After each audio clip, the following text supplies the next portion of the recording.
Hello everybody, welcome back to my channel where skincare is all about progression over perfection because perfection doesn't exist. The beauty industry has been selling anti-aging since I think before we really all knew what it takes to anti-age, or as we like to call it now, well-aged. Before we knew what a peptide was, or before knowing that applying topical collagen isn't the well-aging move we all thought it was. And today I want to break down what anti-aging creams were actually like back in the day, the marketing, the claims, and the lies, and then show you my well-aging skincare routine, what that looks like, and what I hope is a more modern day reflection of the evolution of caring for maturing skin. And I'm going to use Olay, or oil of Olay, as a sort of case study because they are one of the originals, if not the original, anti-aging product in the beauty world. I also want to note that I'll be using the term anti-aging for a certain time period and well-aging for a more modern time period to also reflect how the attitudes have changed and the marketing has changed and how the language has changed over the decades. So back in the 1950s, oil of Olay Beauty Fluid, or oil of Olay if you were here in the UK, was the anti-aging product that everyone's mum and nan had on their dressing table. It was pink, very heavily perfumed, and promised to smooth away fine lines and wrinkles. I remember we would give my nan this like every year for Christmas, or a version of this every year as like time went on. But here's the thing, it never actually reversed aging. As we know, skincare can't do that. It couldn't.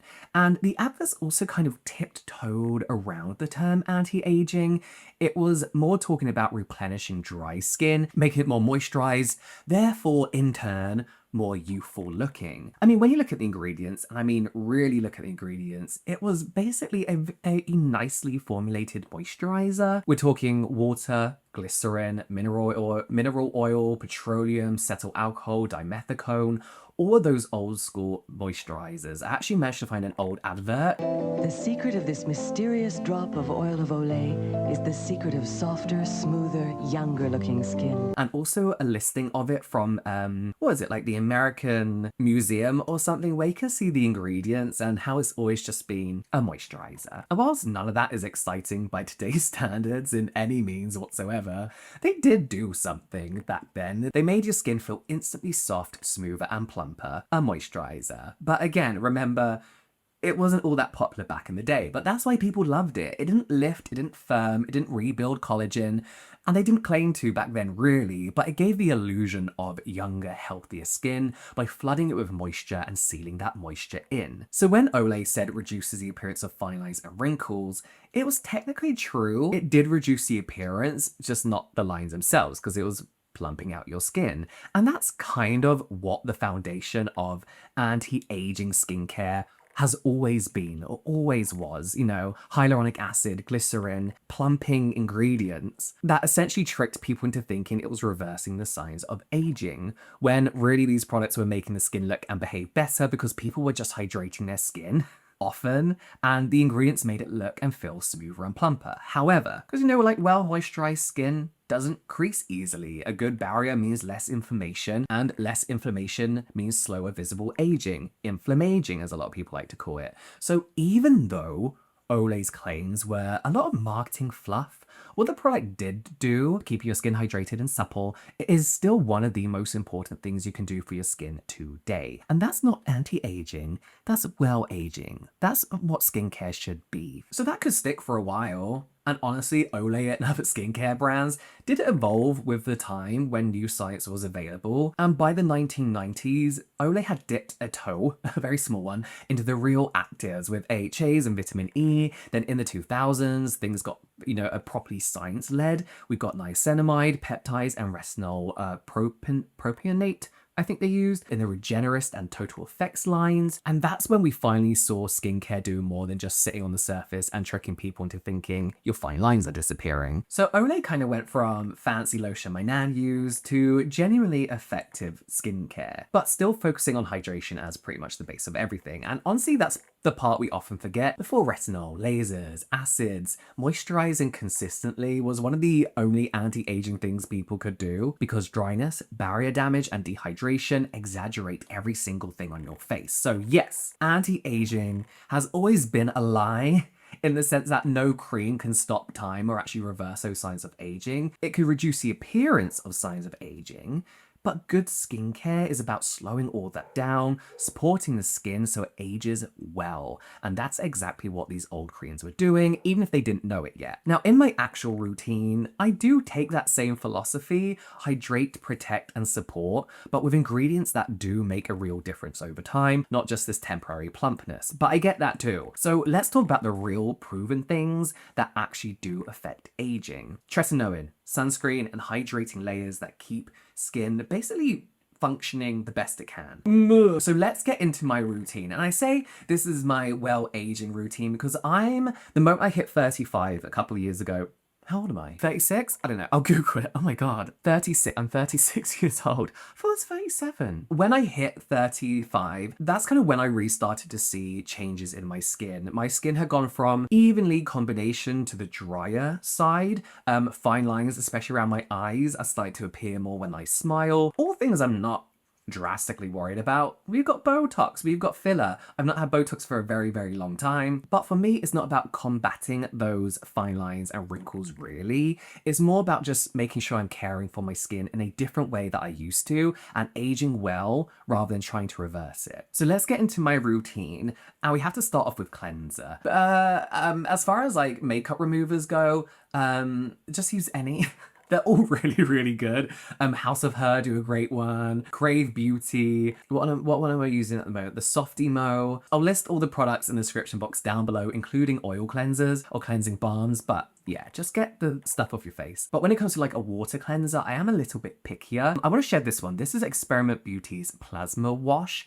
And this one's a really clever formula, very, very scientific. That's what I love about Experiment, is they are I believe a cosmetic chemist founded brand. Their plasma wash does sound very sciencey. It's just a genuinely really well thought out barrier first cleanser. So it uses 6% amino acid surfactants, which are some of the mildest cleansers you can use that actually really do effectively remove SPF and makeup and just like daily grime off your face, but without drying down your skin, irritating your skin barrier, the way that other sulfates can potentially do. Sulfates aren't inherently drying, but as my skin gets drier, I'm gonna steer to the softer side just in case, you know? Editing me and audience, I just went to use this and it's empty. It's completely gone, but I promise it's nice. I'll try and find an old clip of me using it, but I love this. It's so good. Then we have 15% glycerin, which is a massive amount for a cleanser. Glycerin is one of the most well-studied humectants. What's smart here is the casterol malate.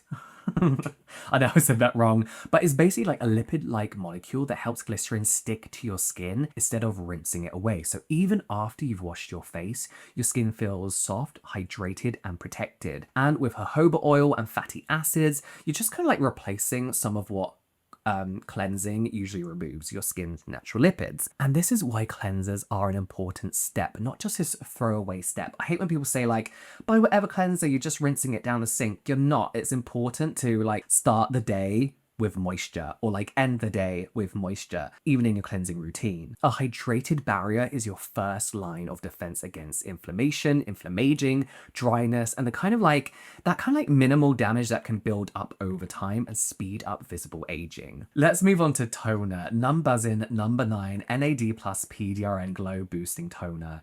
As you can see, I love this. I'm currently filming a job with them. I want to show how much I truly love this toner by showing the small amount I have left. So I've not been able to use this toner. I got spares, but I don't want to open it. Oh, it's here. I don't want to open it. Oh, I'm just going to open it. I basically have to wait to film that TikTok before I can use the toner again because I got so little of it left, but I absolutely love it. I was honestly very, very reluctant to try this at first because I do feel like this is one of those products that influencers are going on about so much that I thought they're exaggerating. Like they can't love it this much. Like it got to a point where people asked me to try it and it got annoying. So I was like, fine, I'll just try it. And I loved it. I get why they love it so much. The star ingredients in here being NAD+, PDRN, and 50 different peptides, all like powerhouses in skin regeneration. So let's start with that NAD+.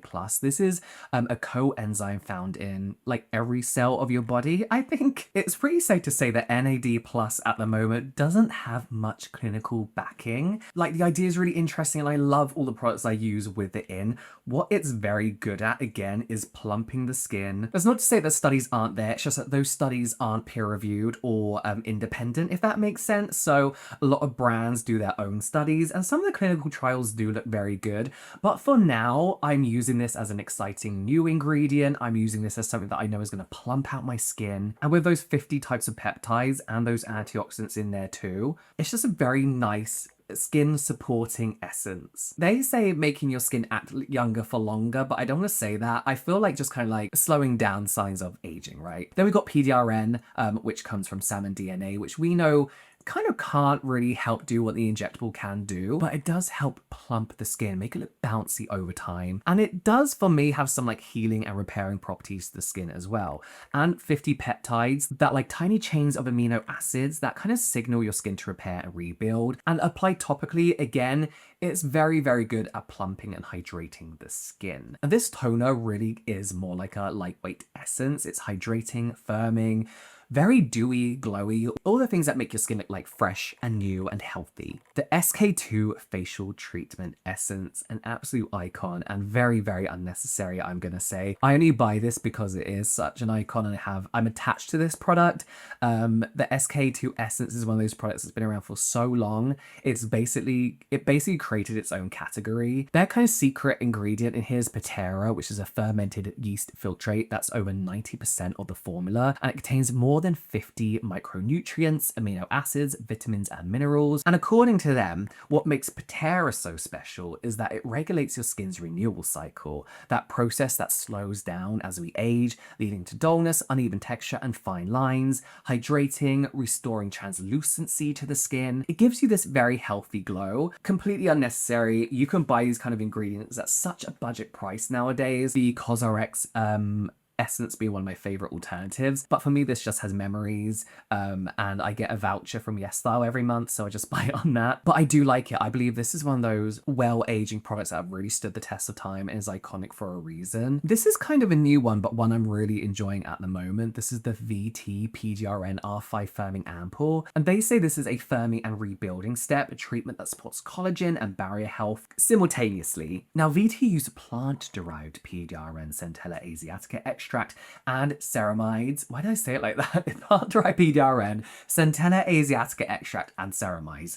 Yeah, I believe their plant PDRN is from ginseng. So you're getting that plumping, kind of like soothing and repairing property of PDRN, but paired with Cica's like soothing and anti-inflammatory properties. Also known for being good for sensitive skin or compromised skin, reducing redness, supporting the skin barrier strength, which is key if you're using actives like retinoids. So really this is another plumping and locking in kind of step, but this is like a little bit thicker. This is definitely like a winter serum for me that I'm really enjoying. I use it on its own in the morning and then with a few other serums in the evening. It looks very, very thick and creamy, but goes on very, very lightweight. So I don't feel like I have to use this as like a last step before moisturizer, if that makes sense. I could put something over the top of it. But yeah, early days, I'm halfway through the bottle, but I'm enjoying this, especially for the drier areas on my cheek. I wake up very, very dewy and plump. And this is like the part of well aging that I feel like people ignore. It's not about erasing lines, but more about keeping your skin strong and resilient. Now, this is where things get a little bit more intense, and I started using the Dermatica retinoid. It's tretinoin, but I don't think they can say it. I started using this maybe 3 months ago. This is a prescription strength retinoid and the only topical proven to actually reverse signs of aging in the skin, increasing cell turnover,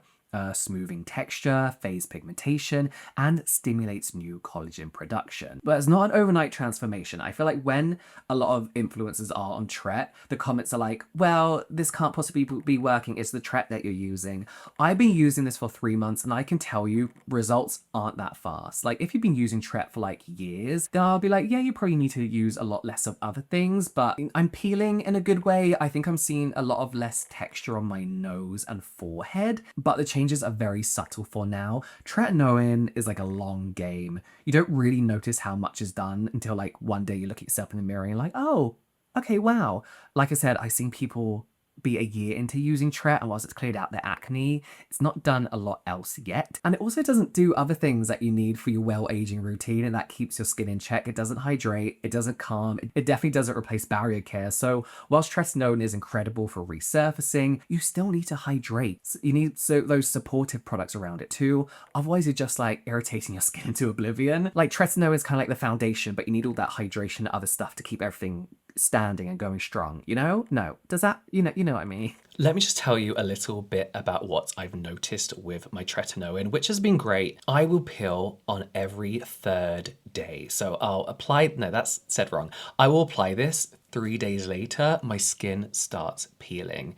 I am going to Korea in 4 days. So I'm not going to risk applying it now. I will apply it when I come back. But I don't mind being so inconsistent with this. Like missing a week isn't going to be the biggest deal for me. But yeah, I think a lot of people avoid it because of the whole peeling thing. But really, you want to be peeling. And then once you do start, you'll notice when you're going to start peeling, if that makes sense. So you can kind of time your peeling around using and events and occasions. Moisturizer is, of course, Astura's Atto Barrier 365 cream. This is the seal everything in moment. This is the repair the damage that other actives could have potentially done. And the Astura Atto Barrier 365 cream is one of my favorite creams of all time. I empty it every couple of months, eyelash. It's formulated with these capsated ceramides, those tiny little beads that you can kind of see. They pop and kind of like sink into the skin and really help restore your skin barrier. This is just my go-to when my skin is just misbehaving, or maybe I've gotten a bit too confident with the Tret.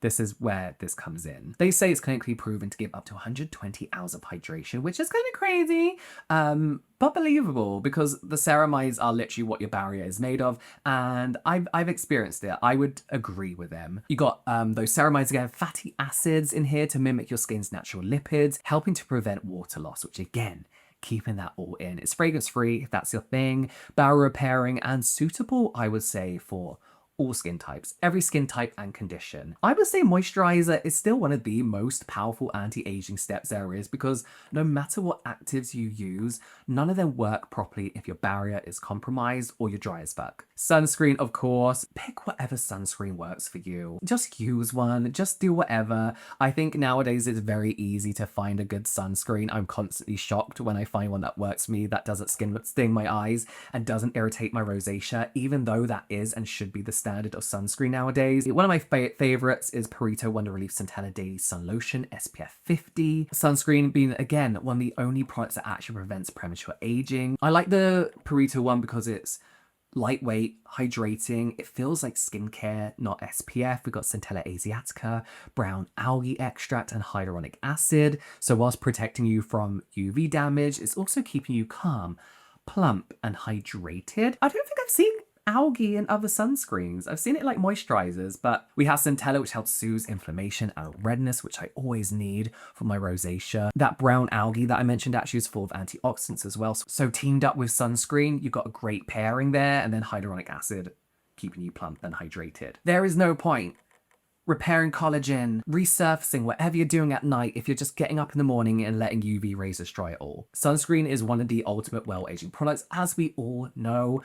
Just use this if you're not going to use anything else. One thing I was reluctant to mention was an eye cream, but I have become a pretty religious user of eye creams, primarily just to hydrate under the eyes. I do have under eye filler now, so no more eye cream sponsorships for me. But this VT PDRN Riedel Shot Eye Lifter really just kind of helps smooth the skin under the eyes, because I found as I'm getting older that the skin is getting a little bit crepier under there. Not so many fine lines. I haven't had Botox for a while either.